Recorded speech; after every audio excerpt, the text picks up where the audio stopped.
the warrior deck, which I feel is really important against paladin, just because you need the science Tyrion. If you run a silence, you have a choice between the owl and the spellbreaker.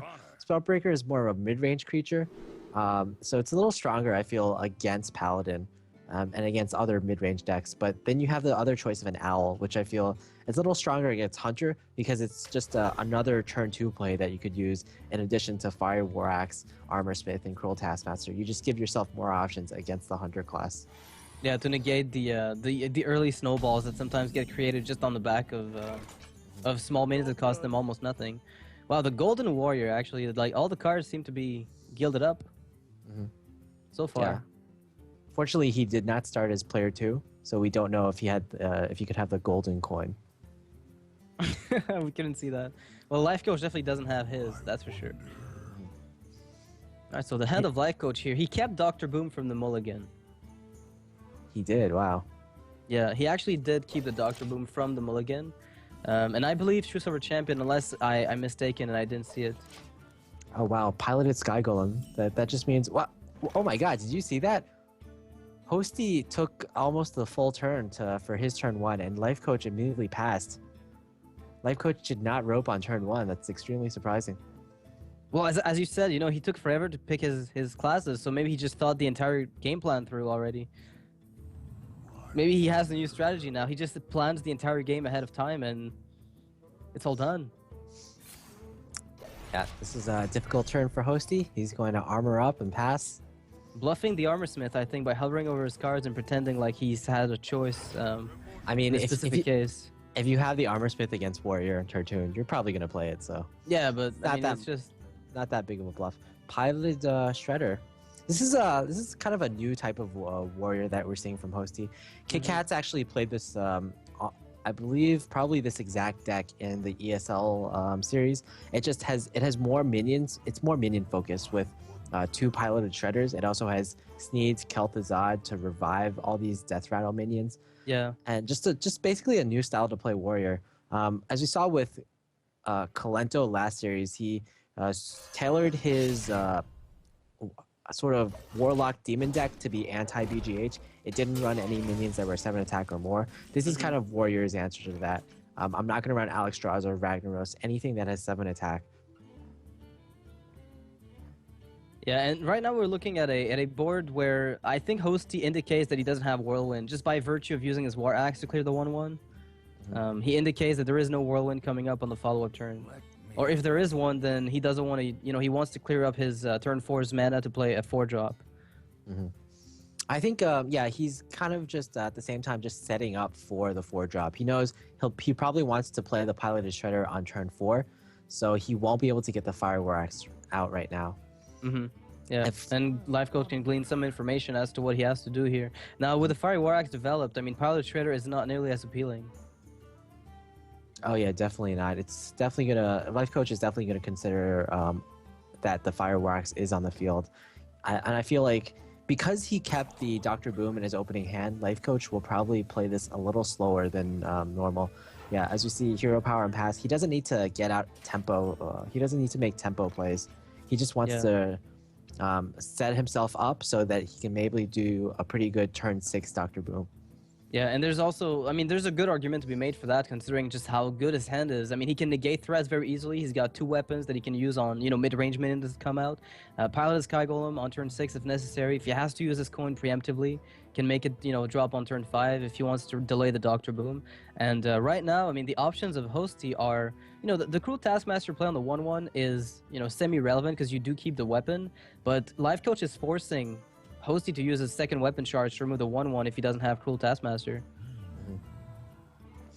I don't know how much of a force it is because I wouldn't feel too threatened by this 1/1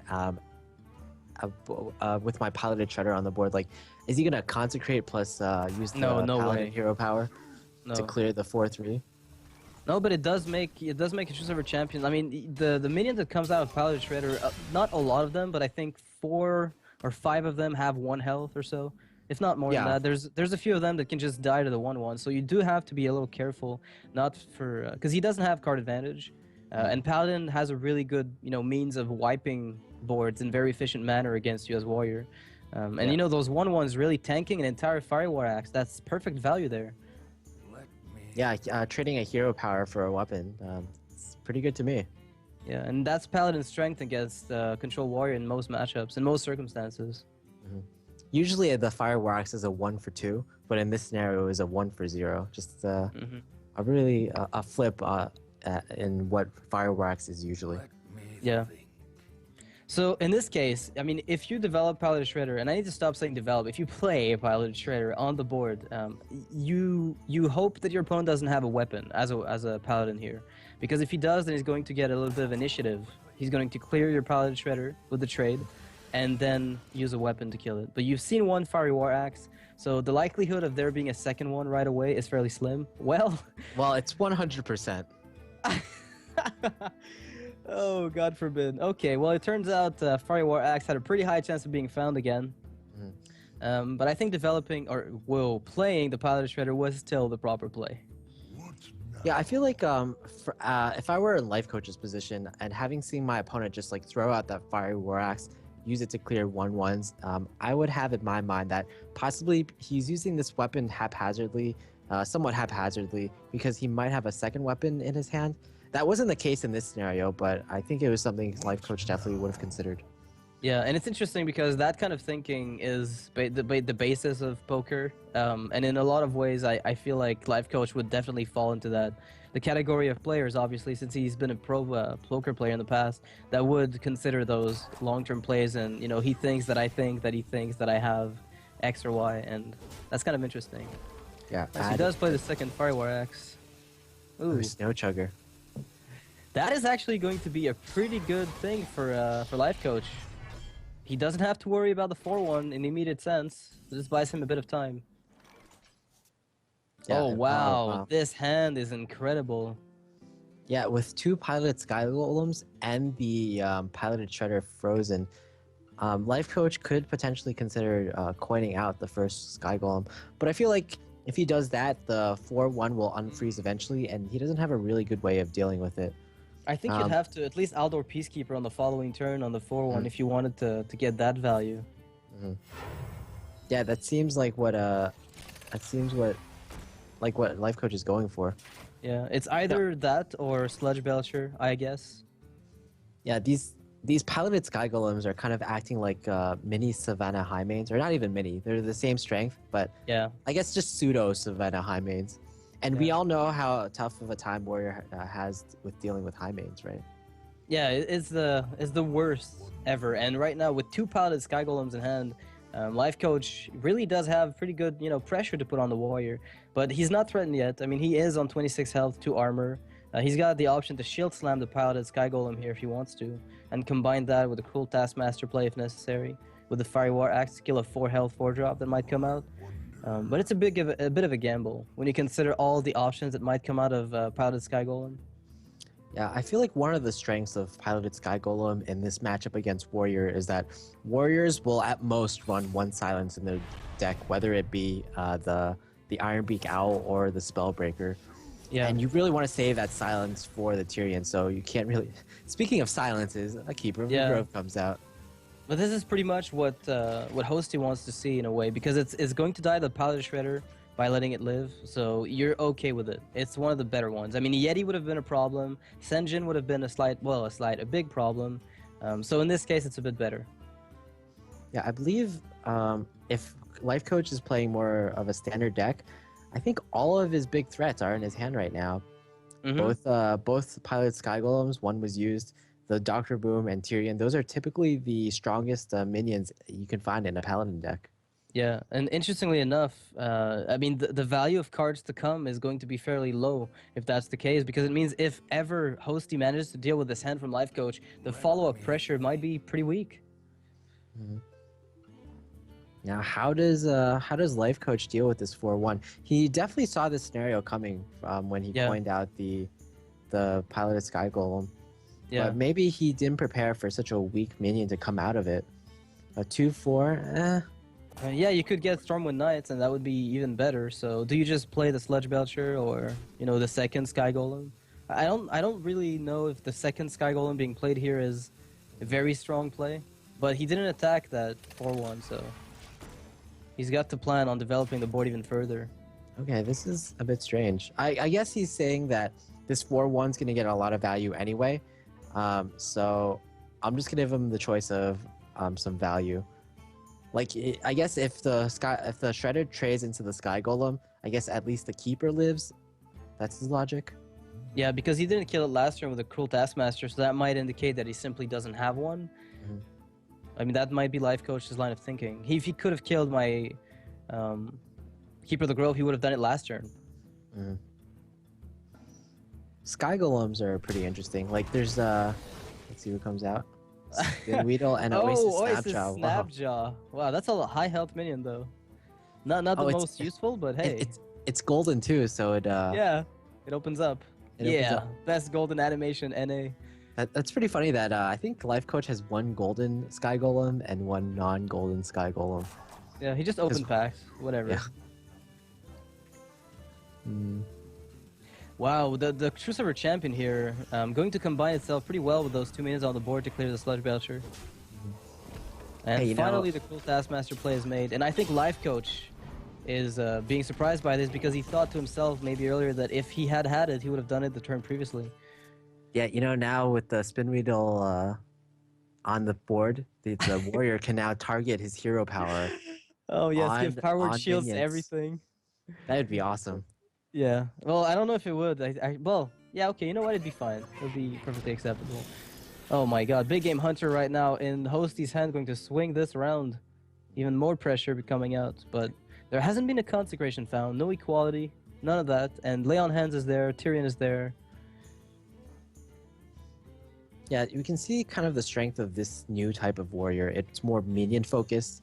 So it actually can fight for board a bit more with the Paladin player. It just doesn't rely 100% on weapons, and this is a very interesting board from the warrior player. Definitely not what you would see like a month ago. Well, what I find interesting is that warrior has gone the way of mid range in a small way. It's starting to add, as you said, more minions, which is indicative of a mid-range playstyle. Instead of being full control, where nothing else but, you know, big legendaries are played, now they try to fight off in the mid-game a little bit more, and that gives them a bit of a better matchup across the board. And their weakness, which was Paladin in the past, is getting contested a little bit due to that. Yeah, a lot more decks are just becoming more mid-range. Like Hunter is it moved a bit. Originally, there were only aggro Hunter decks, but it switched to mid-range. Warrior now they were very controlled, but now it's switching more to mid-range. Everything is just kind of homogenizing a little bit. Yeah. So LifeCoach here lost his Dr. Boom and the Boom bots. There was an there was a somewhat lucky roll for Hosty here. If the Steam Wheel Sniper had been hit for 3 instead of 2, he wouldn't have been able to kill a second Boom bot.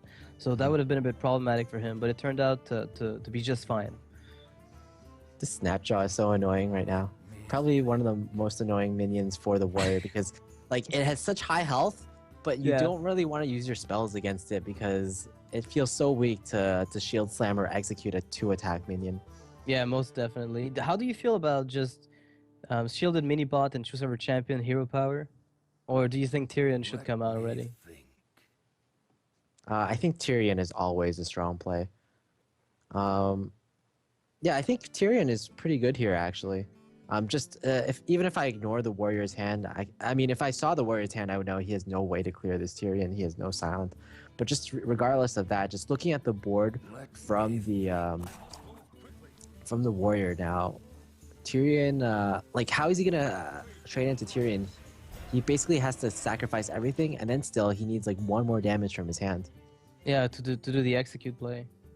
Yeah, wow. Tyrion puts Hosty in such a bad position right now. Yeah, that was a really nice call from LifeCoach. I mean, Tyrion is essentially Dr. Boom 1.0, in that if you have the mana, just play him. It's a mistake that I've personally had problems, you know, wrapping my head around that, because I always felt like Tyrion was so weak to so many things. I mean, they might, you know, kill him and ooze my weapon. They might have Black Knight. They might. But if they don't, the payoff is so massive that there's no reason really just to not play Tyrion right away. So you said that Tyrion is Dr. Boom 1.0? Well, okay, I'm exaggerating. I mean, if you have the mana cost, then just play him. That's kind of where. That's the analogy I was trying to make. But by your logic, wouldn't Tyrion be like Dr. Boom, like beta? Dr. Boom and beta. In beta, right? yeah. Okay, beta sure. testing. Exactly, yeah. And that's why they felt comfortable afterwards with Dr. Boom. They're like, you know, Tyrion also works the same way. Alright, so we have the Aldor Peacekeeper here being able to fully negate the attack power of Dr. Boom, so that is probably going to be in the range of LifeCoach's play this turns. At least I wouldn't doubt so.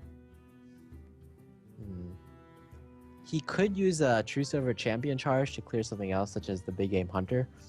Yeah, but... I mean, you could use Tyrion and the Oasis to kill the 1-2 that comes from the slime. Then you Aldor the 7-7 and use True Silver to kill BGH, maybe? Yeah, the problem with using a True Silver is that there's a very strong possibility that you're going to get the Ashbringer next turn. So if that happens, you're going to overwrite your True Silver and lose one charge of your weapon that you don't really want to do. Would it be really that big of a deal considering the card advantage that he's got and the Lay on Hands follow-ups? Yeah, I'm asking because I'm trying to figure out if the second charge from True Silver Champion is really that crucial to his current yeah, you bring up a very good point. But I feel like, okay, True Silver Champion, I guess he assesses that the True Silver charge isn't really that important. Yeah, and I mean, how does the Warrior deal with this? He has to use an Execute at least to get that 6-6 out of the way. I mean, Harrison Jones would be a pretty good draw. Oh, Harrison Jones would be massive here. Nope, it's a Death Spite. Yep, not at all what you want to see in this case. But there is a Sneezed Old Shredder here for Hosty, so that's another threat that might help out. I mean, you do want to combine it with Kel'Thuzad, though, most of the time. I guess the play here is execute, and then you could either... Well, you execute... You run a Boombot in, and then you see where it lands, then decide from there. You could either Death Spite or Sneasel Shredder, I guess, is another potential play. And Sneasel Shredder is probably one of the stronger plays. Like, I mean... You could, even though the Warrior is kind of fallen behind, if a Kel'Thuzad or like a Tyrion comes out of the Sneasel Shredder, then you're back in the game again. Yeah, and this is not the best Boombot hit, but at least it doesn't hit Tyrion itself. Ooh. Okay, this is pretty good actually. I didn't think of this. Death Spite. You can Death save Spite your would have to be execute. combined with minions. I think Execute is a very strong option here because you've already seen 2 piloted Sky Golems and you've seen the Dr. Boom. And typically those are the strongest threats from Paladin, so there's probably not anything better for you to execute. LifeCoach, a breath of relief here at the sight of the absentee Harrison Jones, as his weapon will actually be useful for him in the follow-up. I saw his face just go from, oh yes, okay, that's fine. Because if Ashbringer gets removed and the Warrior comes back in the game, tempo-wise, it's much simpler if you've removed the biggest threat from the Paladin deck. You know what's funny is that LifeCoach can actually deal with Kel'Thuzad coming out of Sneasel Old Shredder this turn. Sneasel Old Shredder, yeah. It's one of the unique scenarios. But I don't know. I'd really like Lore Walker Cho. You like him as a card, or you like him when it comes out of the Sneeze? I like him when it comes out of the Sneeze Shredder. I think that's where... I mean, it's the only time I see it in competitive play. Yeah. Otherwise, it doesn't exist, and well, you can also get it from the piloted Shredder. Right. True, you're right. I feel like when that happens, like the Lore Rocker Cho is better for your opponent than you because you don't always have the option to kill off your own Lore Rocker Cho. But they do, so they can kind of control. Oh my god! This is the anti-LifeCoach card! Oh my god, LifeCoach is going to lose this game! Oh man, LifeCoach has to clear it immediately! Yo, LifeCoach, hurry up! Oh my god! Hosty has figured out how to counter LifeCoach! He couldn't play his Sludge Bouncer and he facepalmed! Oh my god! Oh my goodness! This is actually countering... This is insane! Oh, LifeCoach! We are so sorry. Oh goodness, but he's fine though. He's got it. Oh, is he fine though? Does he have to equality this just to keep playing properly? Oh my god! I can't believe this is crazy. Oh no! This deck is insane. This guy's deck is insane. Okay, does he have to equality? I don't think so. I think you just use your Ashbringer on the 5/5 and then drop slot Yeah, spells for you shielded just- minibot and forget about it. Yeah, Stay we're calm and just shielded minibot. There we go. We have to talk extra fast too because this game is just going so much faster than we expected. Yeah, and there's also 2 Acolytes of Pain, which are going to give card draw here for Hosty after he pops out his own Death Bite, which is going to be really important in this case. Get 2 card draws out of the Acolytes of Pain, that's going to be crucial. And it's going to take so long for him to get the card draw. You know, Sludge Belcher is also has great synergy with Nozdormu because it forces your stays opponent forever. to watch. Yeah, you force your opponent to watch the animation of Sludge Belcher dying. Yeah, and if you've ever seen this happen in a real game, you know how okay, no, he cannot possibly Iron Beak all this. Well, you Okay. can also Iron Beak Alibi Nozdormu just to negate the Yeah. effect. Is he, okay, he's not gonna do that. He's gonna negate the Acolyte of Pain instead. That would have made no sense at all. It would have been amazing to witness, but it would have made no sense.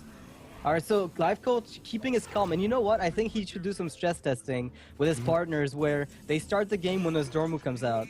Or they put a timer next to him, 15 seconds, you've got to playtest this. It's kind of like hardcore training for Hearthstone.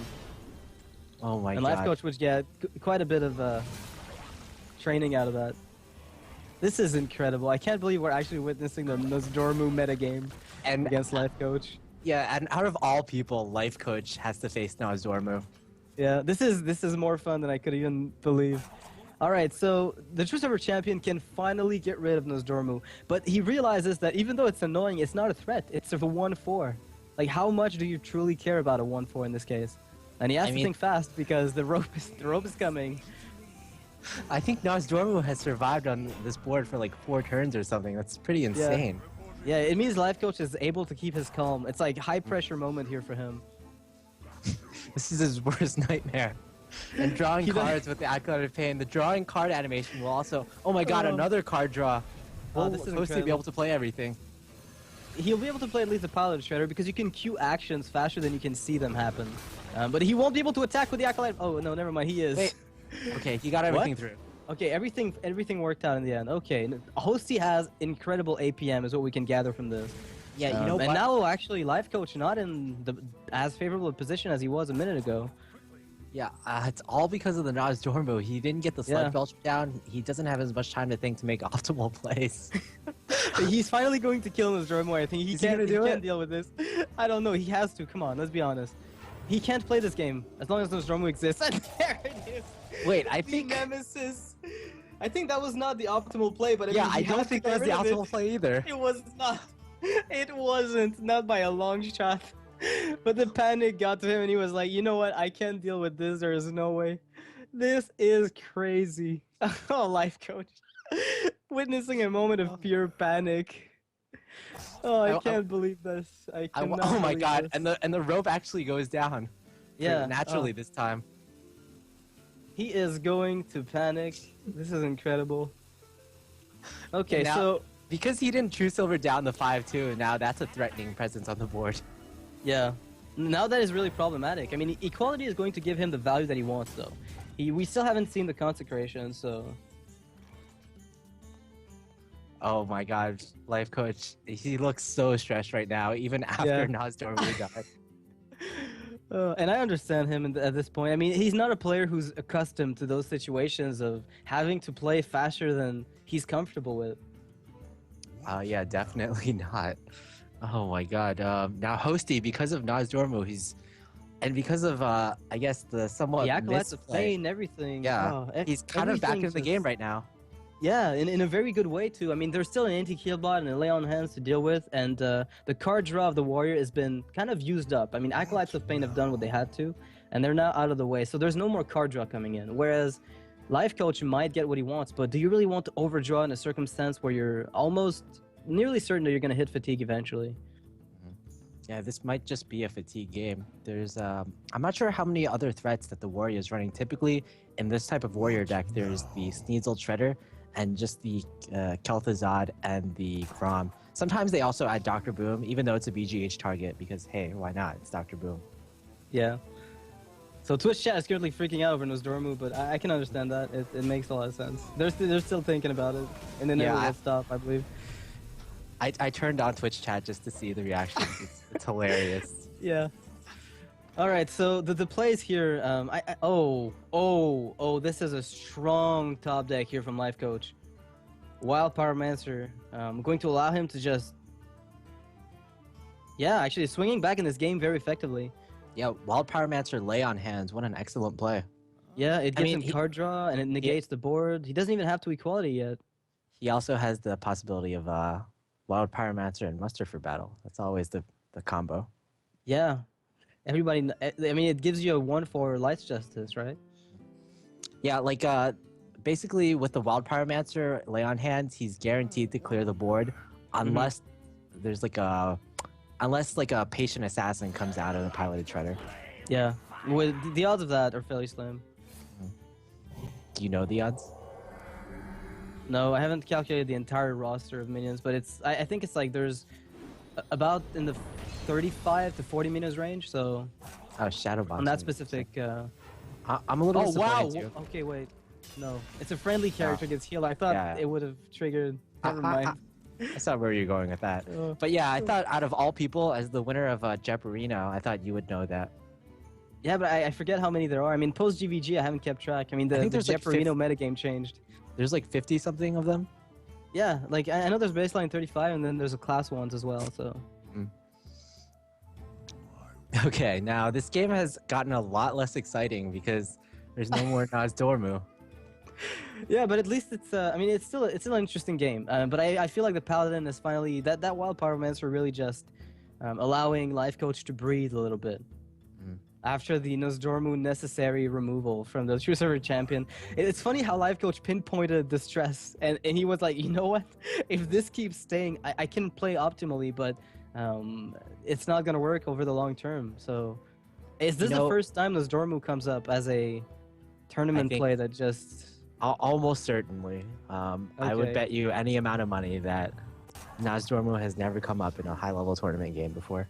Yeah, and I'm starting to think, if you know your opponent is LifeCoach in a set of matches, do you just tech in Nozdormu?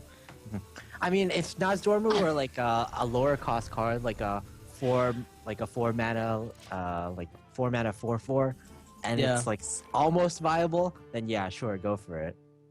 But what if it was like a 7 mana 6/6, 6/7? Well, we're just going to hypotheticals. Like, that's crazy. Yeah, of course. Who would go into that? Who would make that card?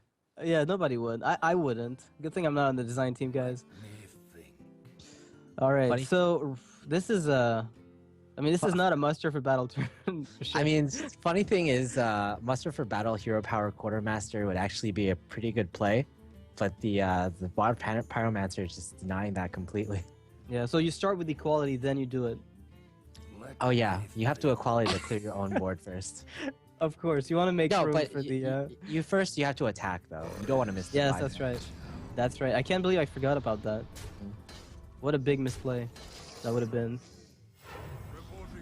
At this point, I'm really curious as to the number of cards in each player's deck.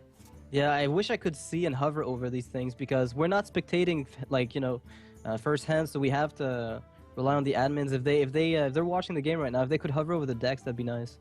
Because I think LifeCoach has drawn quite a substantial amount of cards through 2 Lay-On hands.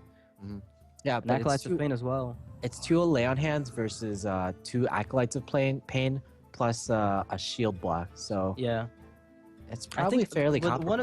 One of the Acolytes of Pain was silenced, right. So only one of them drew, I think, 2 cards.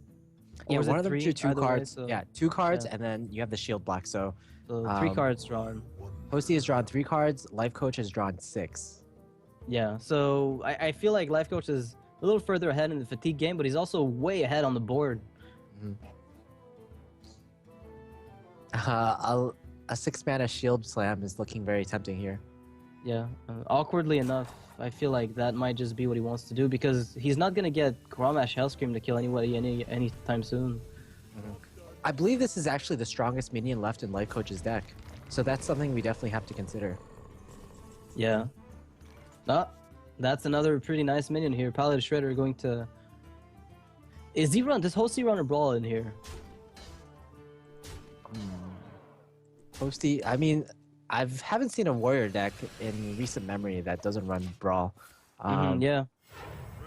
Yeah, a few like Showa once had a warrior that didn't run Brawl like a few months ago, but ever since that, then like everyone's been running Brawl for the last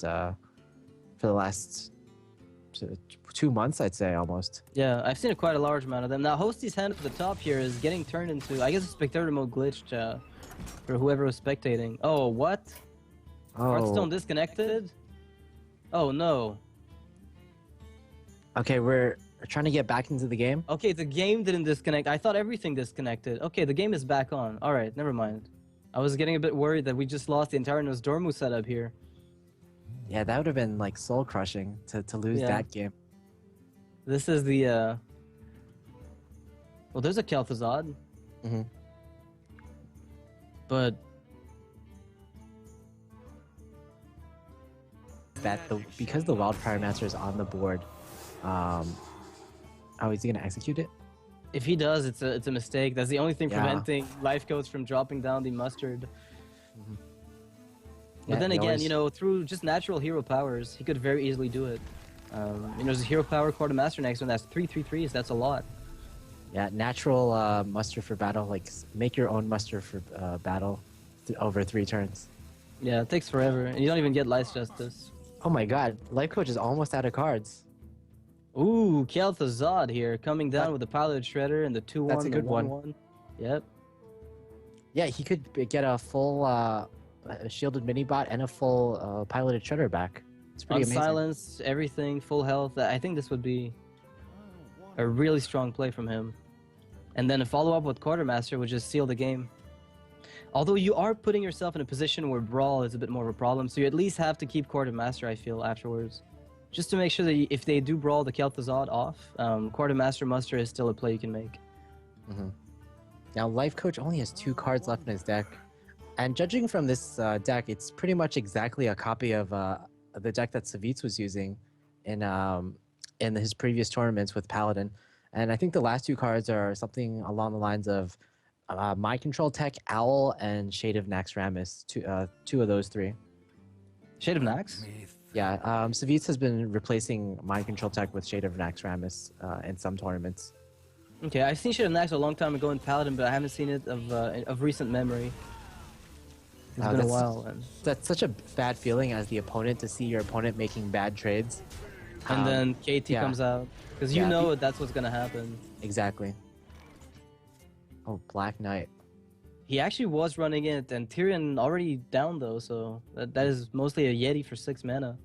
What's interesting about Black Knight is that, or just interesting about this entire deck in general, is that traditionally the weakness of Warrior is Druids, but with cards like Black Knight and with more mid-range creatures like the Piloted Shredder, and with targets that aren't BGHable like Sneasol's Shredder, these are cards that can help you fight the Druid a lot more. This type of Warrior deck, it might have poorer matchups in other scenarios, but versus Druid, I think it's become a lot better. Yeah, definitely. And I feel like that's one of the things they played for, because the old Warrior builds were a little weaker to Druid. And this one is definitely a bit stronger.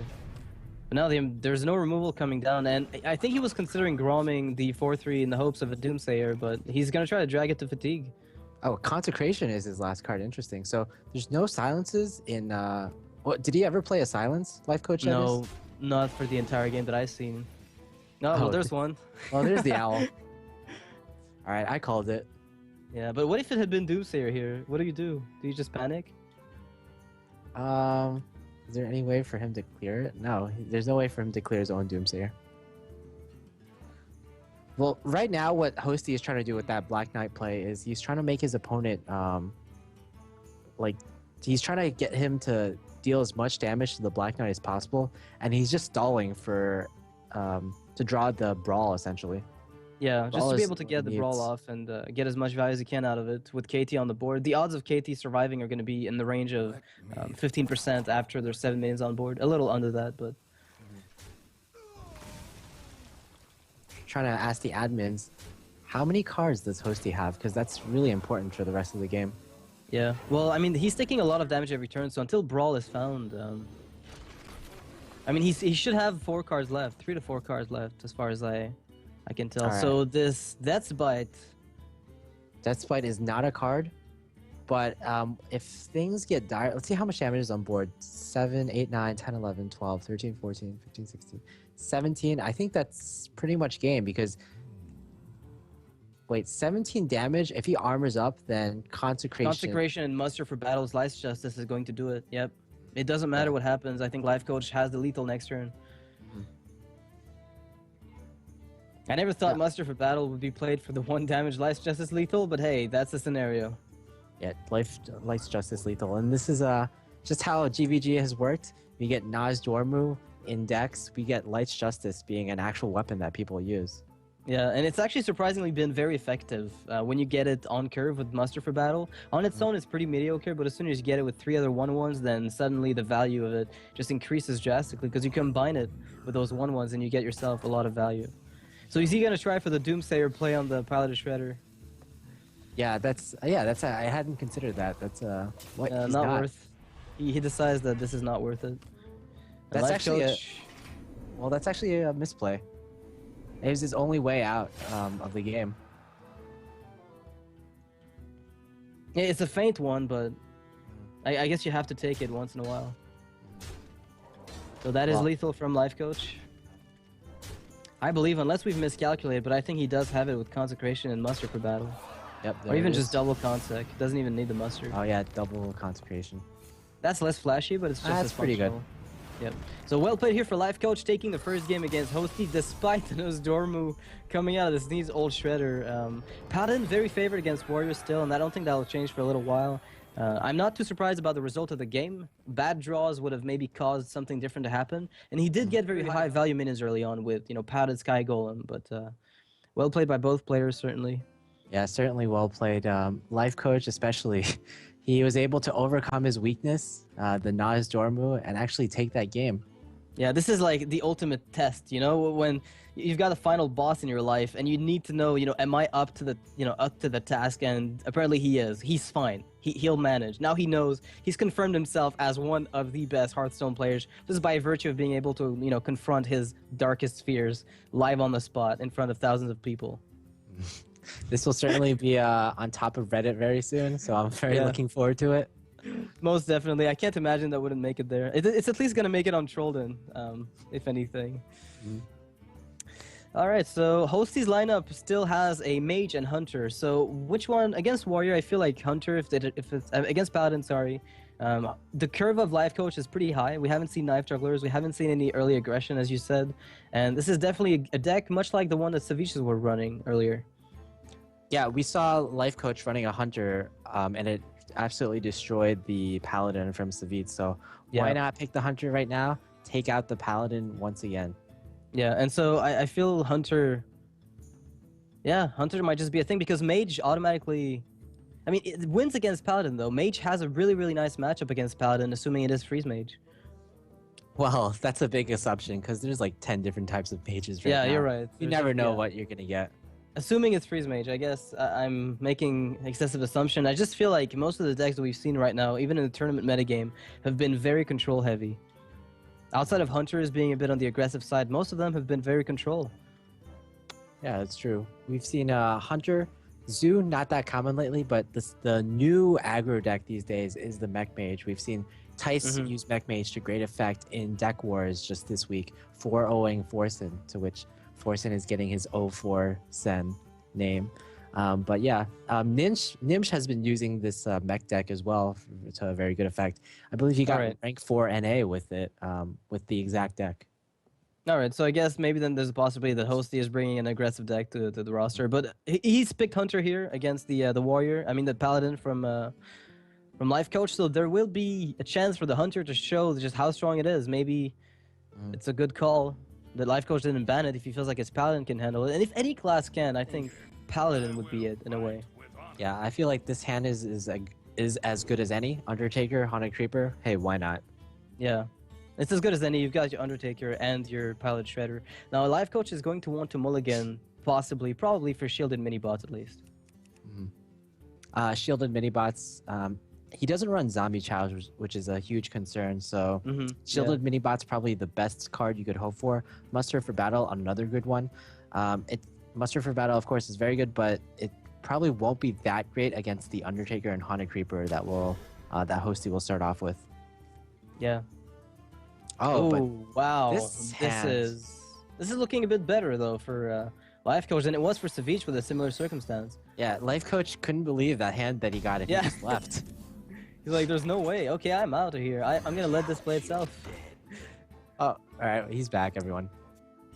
But his other thought was like, oh, I don't have a shielded mini bot, so I don't have a turn 2 play, so I can just leave, come back in like 4 minutes, and it'll look normal. Yeah.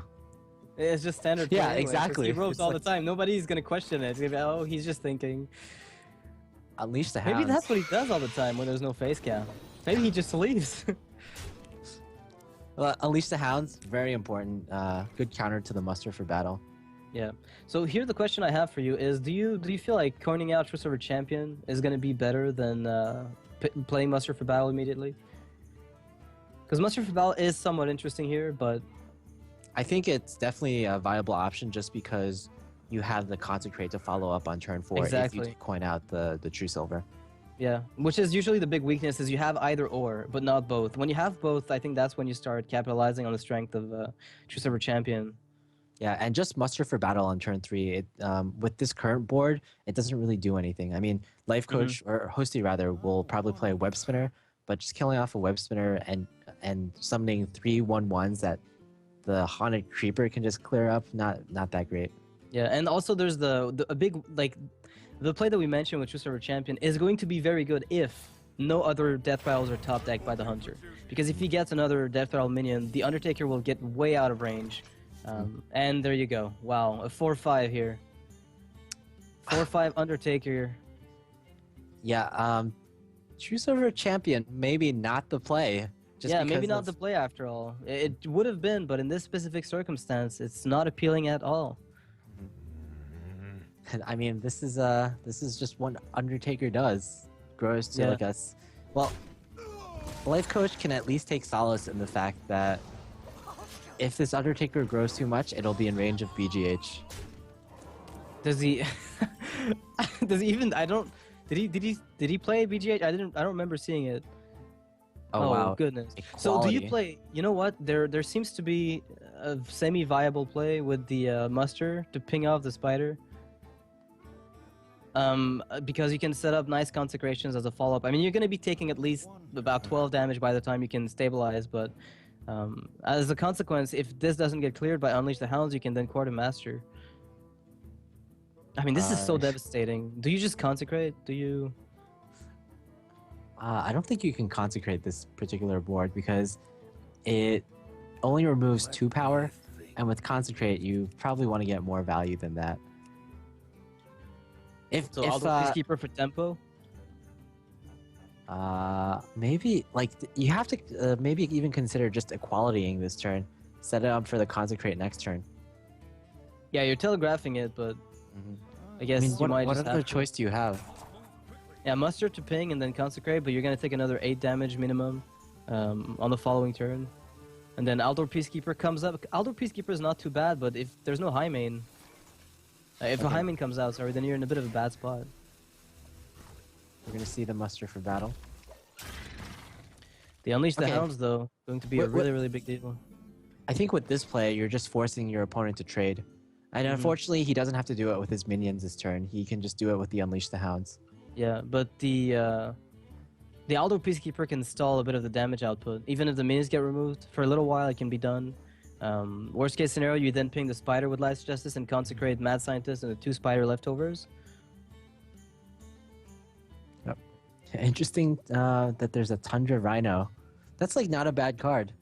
Yeah, from Web Spinner, I think it's one of the better ones, because if it doesn't get removed, then you curve into high main. I mean, it can come down on the field, and then Hosty can draw a turn 6 high main. Charging high main is always a pretty big threat. Yeah. The biggest threat, actually. I remember when it was used in some Hunter mid-range decks, standalone, they would just play one Tundra Rhino. Okay, Unleash the Hounds will come off. Pretty good play. Yeah. If he didn't use that, he would either be forced to use all his minions to trade into the into the Hounds, or he'd have to face a potential Quartermaster. Yeah, and that means he surrenders a lot of the damage output that he could have just had this turn straight up, and opens himself up for even more consecration value. So I don't think it's worth. I think the play they made here with Unleash was definitely the right one. And unfortunately for LifeCoach, I mean, is your only play something along the lines of Ping Spider Consecration? Again, no good plays. But if you do, you then have the Equality Consecration on the following turn. That's a good point. Yeah, with the coin being kept allows him to get, back-to-back hard removal. And then Aldo Peacekeeper for any high mains, and... I mean, that's probably a very good play, but at the same time, if you do that play, you're going to get hit by Undertaker at least one more time. Yeah, and then the Tundra Rhino might come down, or more likely the Pilot Shredder will come down, buff the Undertaker to a 5/6. But then you Equality Consec. That's when you start. That's where your turn 6 wipe comes into play. And then you have Aldor. Well, and then what happens is Millhouse Mana Storm comes out of the Piloted Shredder. Yeah, and then you die. It seems to me that Piloted Shredder defies the laws of physics sometimes. Like, how could a 4/4 fit inside a 4/3? Maybe the Pilot Shredder is just a lousy, piece of engineering. So it's just got very little health. Oh, goodness. Oh, goody.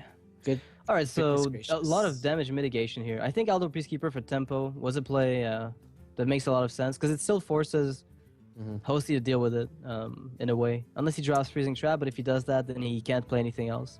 I like that Eldor Peacekeeper play a lot, actually. Next turn, he can clear these spiders and just Equality Consecrate in order to basically clear the board. And then even trigger the trap with the Aldor, assuming that guy stays alive, so yes. All right. So turn 5, Tundra Rhino, turn 6, Shredder, Freezing Trap, turn 7, Dr. Boom, or do you just play Piloted now? I like the Protect against board wipes. Okay. Yeah, I like this a bit better. More death rattles on the board. That's always good. Okay, he's going to play even more around Equality Consecrate. Nope. I don't know that it does, though. Yeah, I think it plays less around it, because you're getting less damage in, so your play to win is a little weaker. Yeah, I mean, you're Hunter, why not go to face, right? Rule number 1. So right now, there's a really good, ping the spider, trade with the shredder with your 3/3, then Equality Consec, and now you've got a completely clear board from which to operate. Yeah, definitely. But then you don't have any more... You don't have any more Aldors to deal with high mains if they do come out. You can kind of stabilize, but at the same time, you don't have any heals, at least for the moment, and you don't have very much to deal with future threats. Yeah, exactly. That's kind of what I'm afraid of as follow-ups. Okay, so if a Doomsayer comes out, though, that's going to allow him to keep his equality. Yeah. Do you actually do you even... Yeah, you still have to. Never mind. Yeah. Doomsayer is something that I'm sure LifeCoach will be considering. Hosty made the mistake of not considering that. He probably had like a 1 in 52 chance of winning that game. I mean, if a Doomsayer came out in that game, that probably is a win for Hosty, right? It might have been, yes. Yeah, definitely. So do you even bother with Equality Consec when you can just Consec and wipe most of those guys out? I think right you now could keep Equality Consecration from the turn 6 and then wipe high mains off the board. Where in this turn, you can just bother with Shielded. Yeah, he's pretty lucky that a 2 health minion came out of there. Yeah. Unfortunately now, the Undertaker is going to be putting in 2 more damage, but I think LifeCoach is thinking that the 2 damage probably won't matter. Yeah, and in this case, I mean, the Freezing Trap is going to deny the Shielded mini-bot value. Oh, the Snake Trap. So he has to at least try to trigger both traps at once. The first trap that was played was Snake Trap from Mad Scientist, if I recall. So the Snake Trap will trigger first, and then Equality Consecration will come in.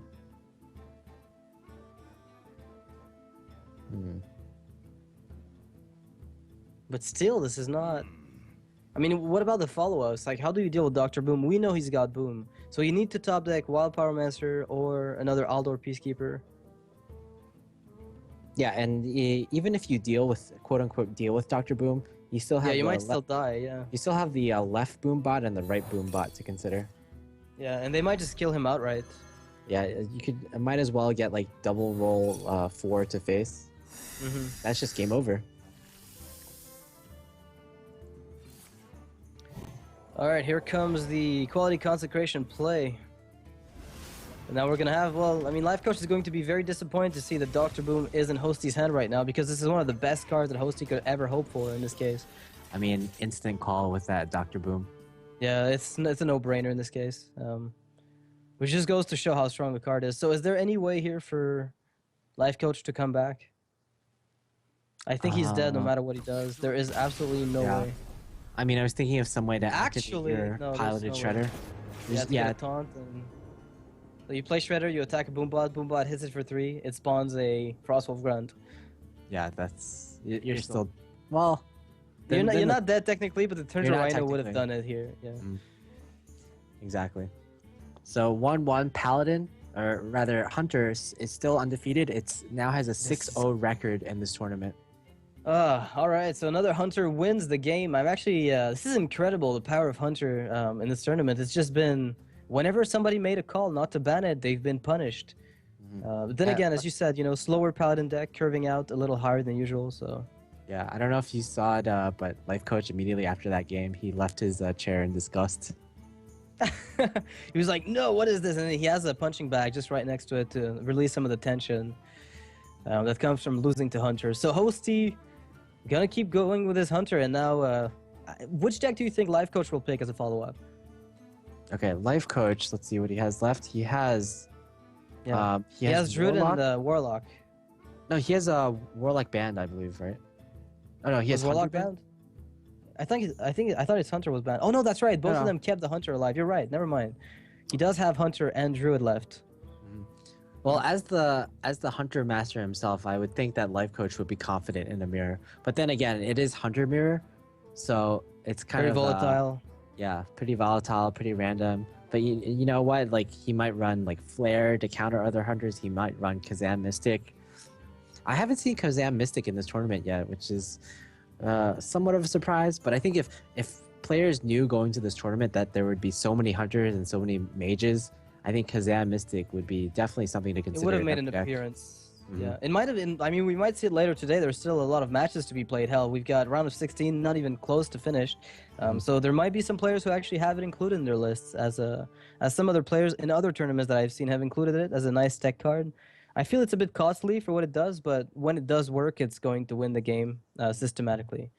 Yeah, because there were just so many Hunters in this tournament, and so many of them have been successful. I feel like this will actually determine the metagame of the next tournament.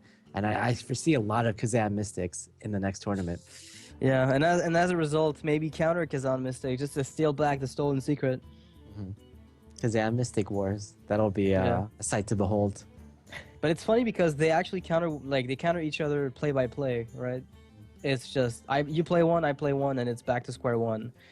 Much in the same way that the faceless BGH plays used to be done, where I faceless Rag, I kill yours, and then you faceless mine, you kill mine, and it's just pretty much play for play that just counters itself as a tech. And Kazam Mystic does that on its own.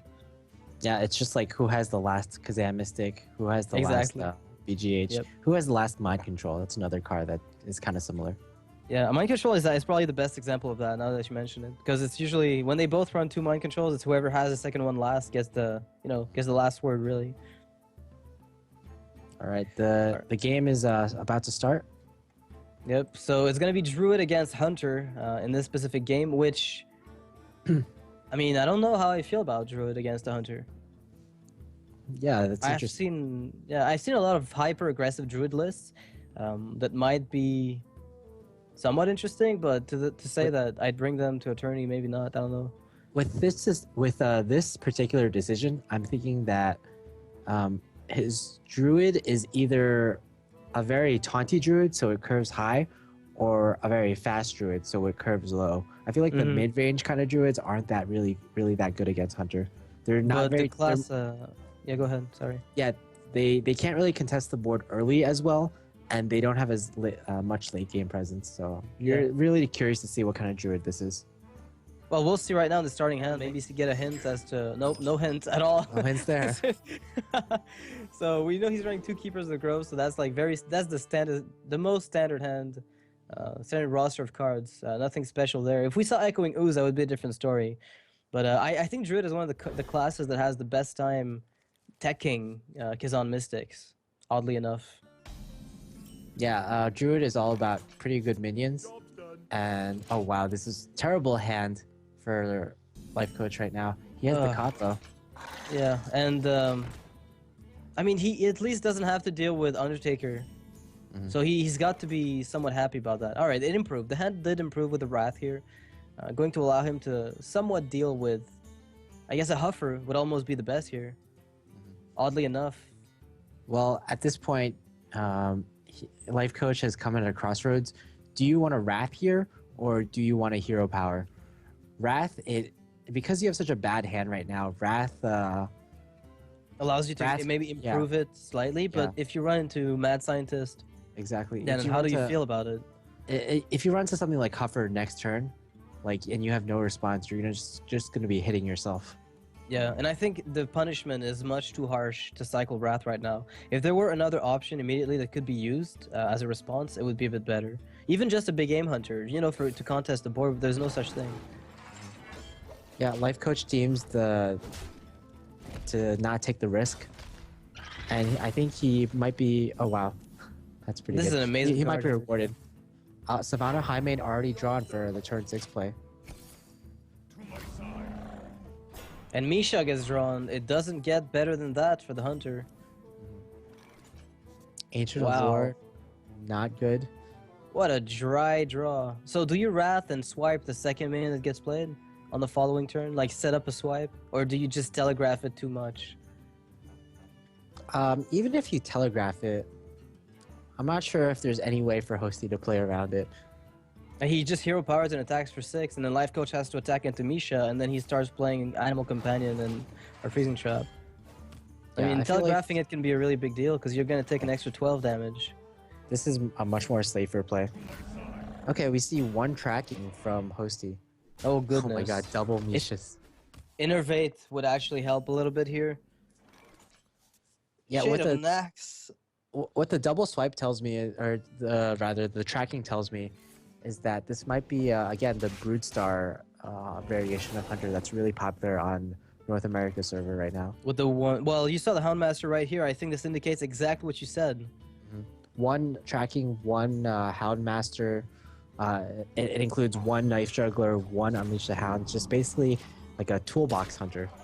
Yeah, it's kind of back to the Sunshine roots in a way. And right now, so he did have Wild Growth in his deck. Could not find it early on. No Shade of Nax early. He had the worst possible start. So I think you're forced into Shade of Nax, Rama's Wrath to trade the Shade into the Misha with Savjz on the following turn. This is such a horrendous situation to be in. Yeah, or do turn you try 5, the Wild Growth for curves? Turn 5 Wild Growth, not the best. Yeah, it's arguably the worst. You have to keep it for card draw at this point. Oh goodness, the curving of Hosty here. I mean, this deck is almost playing itself out, but I guess he had a decision there to play the Freezing Trap instead of Mad Scientist. It just locks the Druid out even more. Nourish for LifeCoach. And with Kill Command, that might just be a lethal in the next turn or next 2 turns. At least, Force of Nature will force. Well, I mean, it'll be able to kill Misha in a way. That's like the one upside to it. And then you can heal yourself up with Ancient of Lore for all that's worth, or taunt up with Judah the Claw. But I mean, none of those plays are good. Will Force of Nature be able to kill Misha? Remember, there's a Freezing Trap on the board, right? Yeah, you'll have to use your Shade, but at least you won't be getting the Shade back in your hand through Freezing Trap and then die guaranteed. Or you could attack with Shade, get it back to your hand, put it Judah the Claw, it dies to Misha, you take 4 damage, Savannah Highmane is played, and then you die. If you play Druid the Claw, I don't feel like you attack right now, because you can always trigger the Freezing Trap with a Force of Nature later on.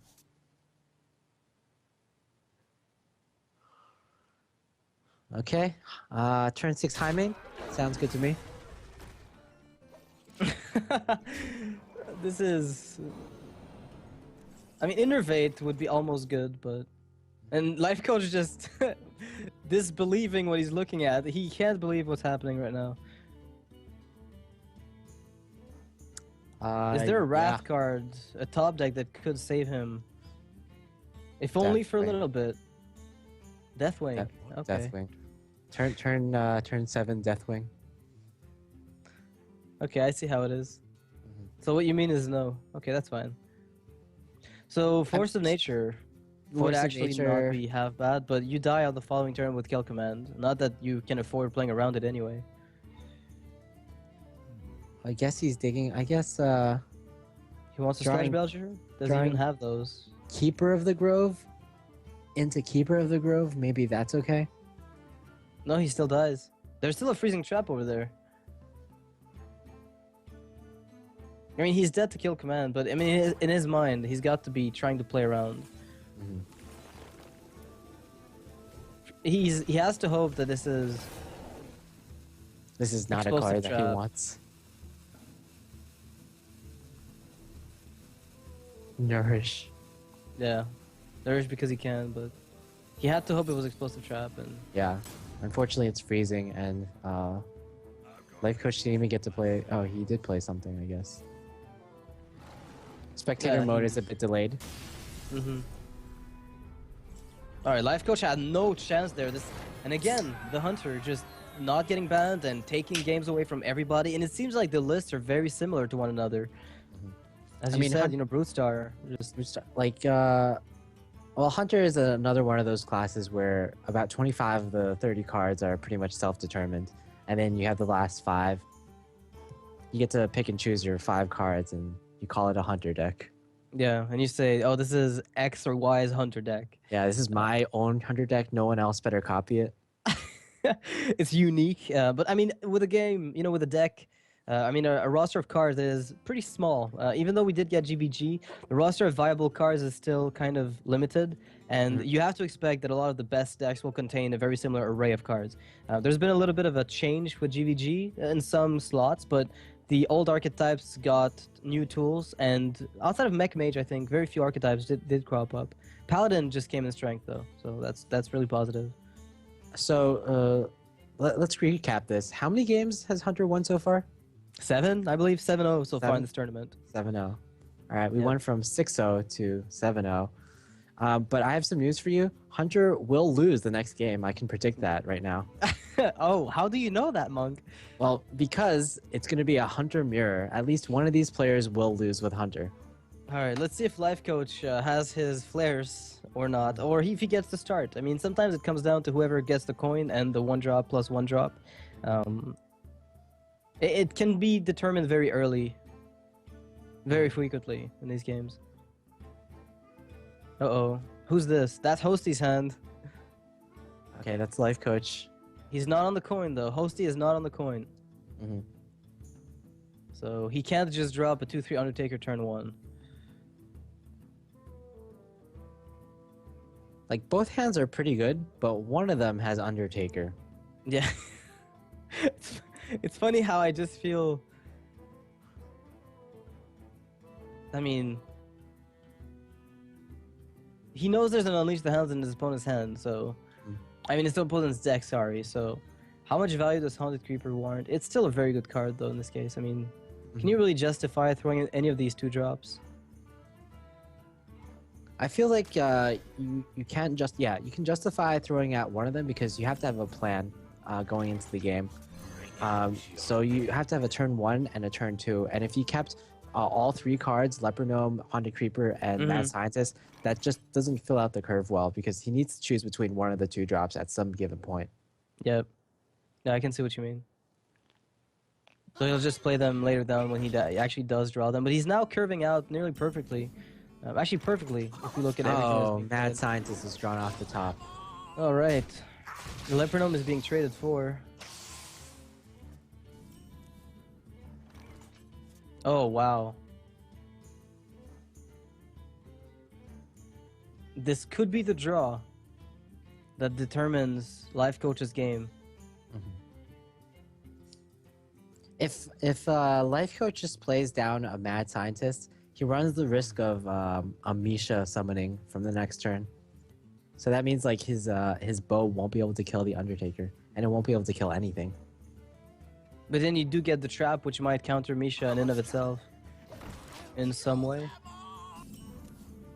It really depends what is gotten from Hosty's Animal Companion, assuming he plays that right now. And Huffer comes down. Wow. Okay. Arguably, could we say the worst? I don't think the worst is really it. I think Leok would have been slightly worse. This is like the second best. Misha being the absolute best.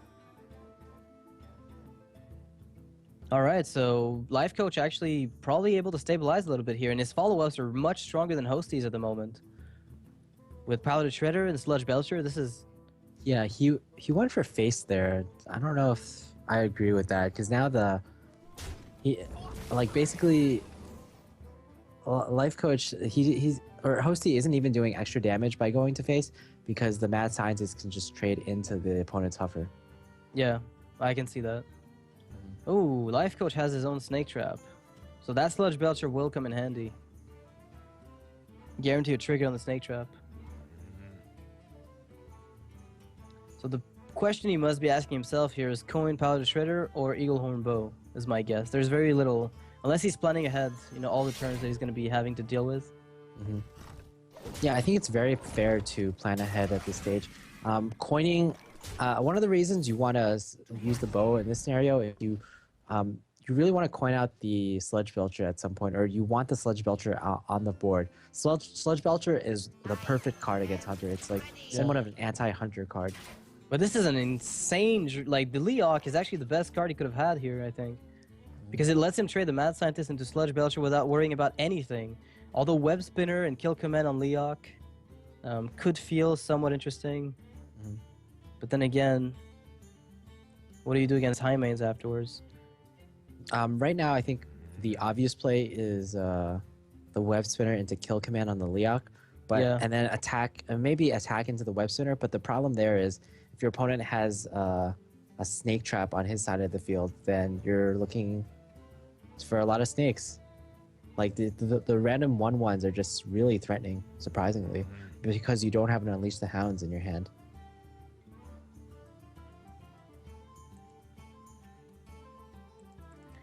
So, I mean, the Paladin Shredder, I mean, how long will it take for it to fall down at this point? Because there's really no good turn for him to play. If he has to play defensively for the next few turns, he'll have to wait for at least 3 more turns from now.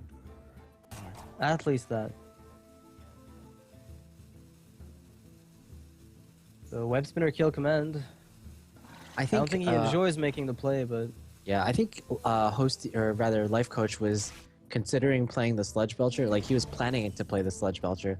But the board that was... the minions that were on the board were just too threatening. They traded too well against the Sludge Belcher. Wow, and now Hosty getting Savannah Highmane and the curved Dr. Boom right afterwards if things keep going the way that they are. He's considering choosing one of the other two. I don't think Hunter Creeper would be good at all, but Ego Horn Bone maybe. He doesn't... Well, yeah, if the Mad Scientist dies, then sure. I think Savannah Highmane is the clear choice, though. Yeah, it lets you weave in a hero power this turn. Instead of playing Eelhorn Bow and being locked. Yeah, there's nothing, like, you could consider taking the bow, but there's really not much to bow down. I guess you could go face. Alright. Now you're talking. So Savannah Highmane is pretty one-sided when only one player has it, but LifeCoach getting his own.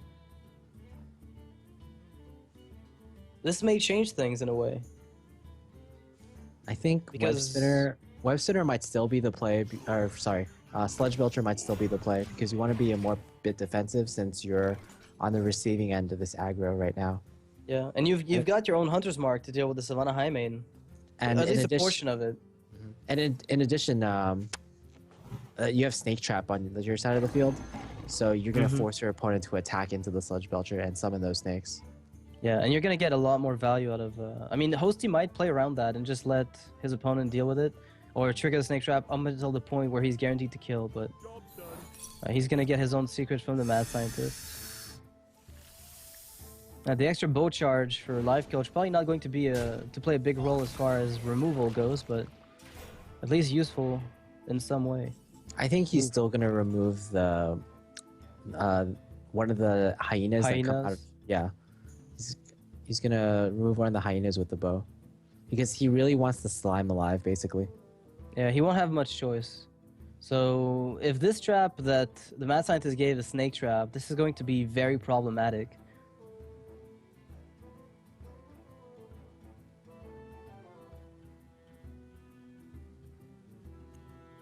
Yeah. Wow, he's gonna test for explosive. Or he's guaranteed, he thinks it's not explosive. It's not freezing, it's not explosive. Now he knows it is snake. So do you just drop freezing trap here and just let him return his own savannah to his hand?